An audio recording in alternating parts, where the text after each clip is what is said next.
हजरत सालेह की ऊँटनी और पाकिस्तान। ऊँट पर हम बहुत सवारी करते रहे। 1946 में जब पाकिस्तान की तहरीक बड़े ज़ोरों पर थी तो हमें दरियाए सतलज के किनारे एक लंबे सफ़र पर तबलीग के लिए जाना था ताकि पाकिस्तान की तरफ लोगों का झुकाव पैदा हो। वहाँ तकरीबन कुछ ऐसे लोग थे जिनका झुकाव पाकिस्तान की तरफ बहुत कम था और वो मुस्लिम लीग से नावाकिफ़ थे। हमें वहाँ ऊँट पर जाना पड़ा। हमारे पास 2 ऊँट थे। दोनों जवान अलीगढ़ यूनिवर्सिटी से आए थे। ये एक लंबा सफ़र था। हमने एक दिन में 60 मील की मसाफत ऊँट पर तय की थी। फिर हमारी खुशकिस्मती से वहाँ रास्ते में 2 डाकू मिल गए। एक का नाम गामन था, एक का नाम सजावल था। रंगदार बंदूकें थी। उन्होंने हमें रोक लिया। तुम किधर जा रहे हो? हमने बताया हम एक मिशन पे जा रहे हैं। उन्होंने कहा हम डाकू हैं, हमें ऊँट दे दें। हमने कहा ऊँट हमारे लिए बहुत ज़रूरी है। फिर दोनों डाकू हमारे दोस्त बन गए और ऊँट पर बैठने का तरीका बताया कि अगर काठी ना भी हो तो फिर ऊँट की कोहान पर बैठा जाता है। हर एक काम का अपना अपना तरीका होता है। यह बात मैं इसलिए अर्ज़ कर रहा हूँ कि चंद दिन पहले कराची जाने का इत्तेफाक हुआ। क्रिफ्टन पे आपने देखा होगा और हमने भी अपने बचपन के ज़माने को याद किया। ऊँट पर बैठने की सबसे बड़ी बात यह है कि ऊँट उठने के अंदाज में दूसरे जानवरों से मुख्तलिफ होता है। अल्लाह ताला ऊँट के बारे में भी कुरान पाक में कहता है, क्या तुमने ऊँट को देखा है कि किस तरह का जानवर बनाया? यानी इसके अजाइब व गराइब अभी तक पोशीदा हैं और सारे के सारे उसके खसाइस लोगों के सामने नहीं आए। इतना हम जानते हैं, ये मीलों और दिनों तक सफ़र कर सकता है पानी के बगैर। ये कैसे होता है, इसके बारे में मुख्तलिफ नज़रियात हैं, लेकिन ये अपने अंदाज का बड़ा ही खूबसूरत जानवर है, बेहद खूबसूरत। पाकिस्तान में जब अमेरिका का सदर आया जिसका नाम लिंडन जॉनसन था, वो कराची उतरा तो जिस चीज़ ने लिंडन जॉनसन को मुतासिर किया वो अजीब चीज़ ऊँट था। मैं आपसे ऊँट की बातें कर रहा था तो मेरे जहन में इस ऊँटनी का ख्याल बार बार आता था जो ऊँटनी हज़रत सालेह की ऊँटनी थी और जो एक मौज़े के तौर पे वजूद में आई थी। कौम समूद की तरफ सालेह को अल्लाह ने भेजा था और वो बहुत ऊंचे दर्जे के नबी थे। उन्हें हुक्म हुआ कि जाकर इस बेहुदा कौम को राह रास्त पर लाओ। वो बड़ी बिगड़ी कौम थी। बेशतर में ख़राबी ये थी कि उनके पास दौलत बहुत ज़्यादा थी, इलाका बहुत सरसब्ज था। उर्दन के इलाके से लेकर अरब तक और मदीने शरीफ से लेकर तबूक के दरमियानी इलाके में, वहाँ जाकर समूद की जोग्राफियाई हद ख़त्म होती थी। लंबा चौड़ा इलाका था और समूद के लोग अपने तई तकब्बुर के मारे हुए और अपने आप को बहुत बरतर समझते हुए ऊंचे पहाड़ों को तराश कर इन पहाड़ों के अंदर निहायत खूबसूरत महल बनाते थे। ये उनका बड़ा कमाल था। वो बुतों की पूजा करते थे। तब अल्लाह ने एक पाकीज़ा नबी हज़रत सालेह को उनके पास भेजा कि जाके उनको अल्लाह का पैगाम दे। तो उन लोगों को नबियों के ऊपर जो एतराज़ रहा था, जितने भी नबी उनके पास भेजे गए, एक ही एतराज़ रहा है कि आप कैसे नबी हो सकते हैं, आप हमारे जैसे इंसान हो। और कहते थे कि तू बाज़ारों में चलता फिरता है। और फिर तीसरी बात ये कि तू गरीब आदमी है और गरीब आदमी कैसे नबी हो सकता है, नबी तो बहुत अमीर आदमी को होना चाहिए। फिरौन ने भी यही कहा था कि तुम कैसे नबी हो सकते हो, तेरे बाजुओं में सोने के कंगन भी नहीं। नूह अलैहिस्सलाम के साथ भी यही था।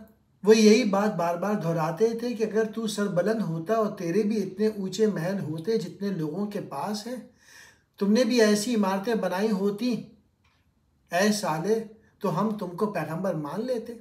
लेकिन अब तो तू एक आम आदमी है। ठीक है, भले आदमी हो, लेकिन तुम्हारी इक़्तिसादी हालत ठीक नहीं। तो वो ये भी कहते थे कि तुम माली तौर पे बहुत कमज़ोर हो, तुम्हारे पास इतने बड़े महल होते जितने हमारे पास हैं, फिर हम नबी मानते। लेकिन वो कहते मुझे यही हुक्म दिया गया है और मैं तुमको भलाई के रास्ते की तरफ बुलाता हूँ, तुम्हारा इसमें फ़ायदा है। मैं तुमसे इसके अवज़ कोई ट्यूशन फ़ीस नहीं मांगता, जो कुछ है मैं मुफ्त में देता हूँ और मेरा अजर अल्लाह के पास है। तो उन्होंने कहा, हम तुझको पैगंबर नहीं मानते। अब शर्त यह है कि तुम हमें कोई मौजज़ा दिखाओ। समूद कौम ने कहा।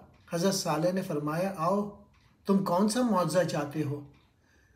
लेकिन उन्होंने वार्न किया कि मौजज़ा रूनुमा हो चुकने के बाद अगर तुमने खुदा को और उसके पैगंबर को ना माना तो फिर तुम पर अजाब आ जाएगा। खुश नसीब है वो कौमें जिन्होंने मौजज़े तलब नहीं किया, लेकिन मौजज़ा नहीं मांगा, वो बच गए। लेकिन अगर मौजज़ा मांग लिया जाए और मौजज़ा तलब कर लिया जाए और वो रूनुमा हो जाए, फिर भी ना माना जाए, तो फिर अजाब तयशुदा बात है। उन्होंने कहा, कोई बात नहीं, हम बर्दाश्त कर लेंगे, लेकिन अगर तो मौजज़ा रूनुमा करेगा। उन्होंने कहा, हम ये चाहते हैं कि सामने चटील पहाड़ है और बहुत चिकना और मजबूत है, करोड़ों साल से अपनी जगह पर कायम है। हम ये चाहते हैं तेरा अल्लाह इस पहाड़ से एक ऊँटनी पैदा करे। अब पहाड़ का और ऊँट का कोई ताल्लुक़ नहीं, और वो ऊँटनी आए हमारे साथ, हमारी बस्ती में रहे, तो फिर हम मानेंगे तुम पैगंबर हो। चुनांचे उन्होंने दुआ की और अल्लाह से इस मौजज़े को तलब किया कि अगर ये लोग इस तरह से ही मान जाएं तो इनका फ़ायदा है। इन पहाड़ों के दरमियान में से अल्लाह के हुक्म से ऊँटनी नमूदार हुई और उनके आगे चलती आ रही है। उन लोगों ने उस ऊँटनी को देखा।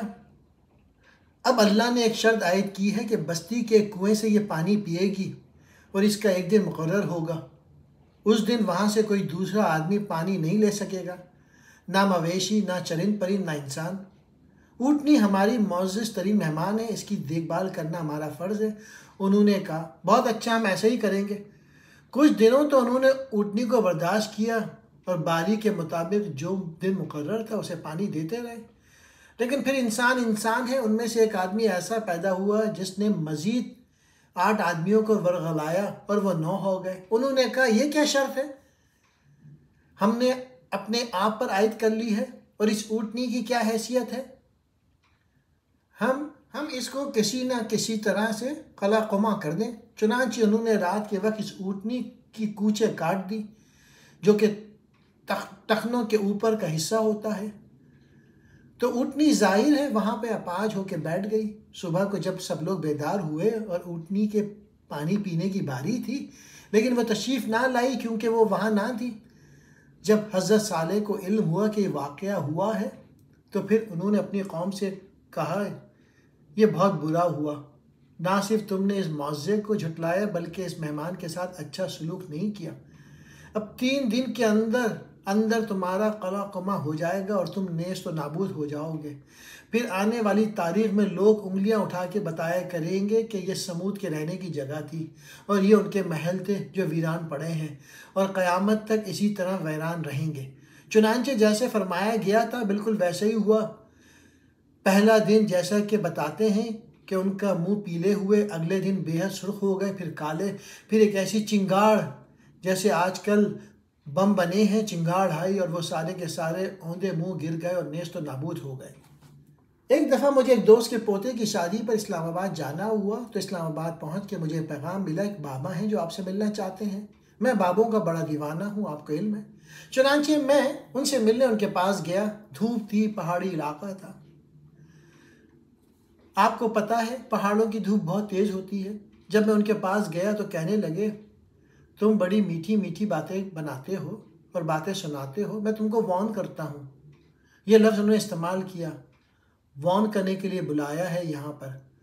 तुम लोग बहुत बेख्याल हो गए हो और तुम लोगों ने तवज्जो देनी छोड़ दी और तुम एक बहुत खौफनाक मंजिल की तरफ रुजू कर रहे हो। देखो, कहने लगे, मैं तुमको बताता हूँ, ये पाकिस्तान मुल्क एक मुआज़ा है, ये जोग्राफियाई हकीकत नहीं।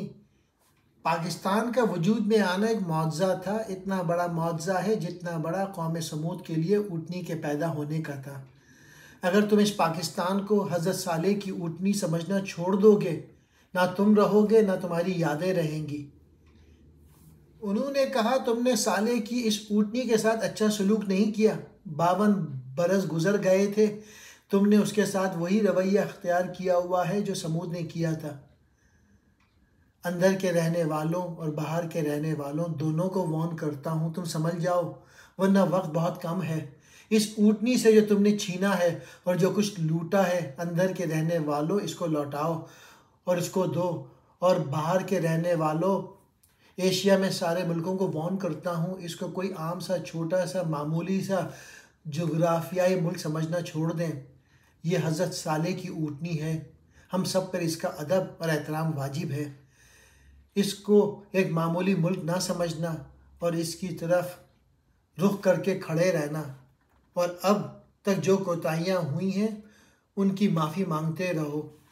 मैं उनकी किसी बात का कोई जवाब ना दे सका और खौफज़दा होकर खड़ा रहा और फिर उनको सलाम करके सर झुका के वापस आ गया।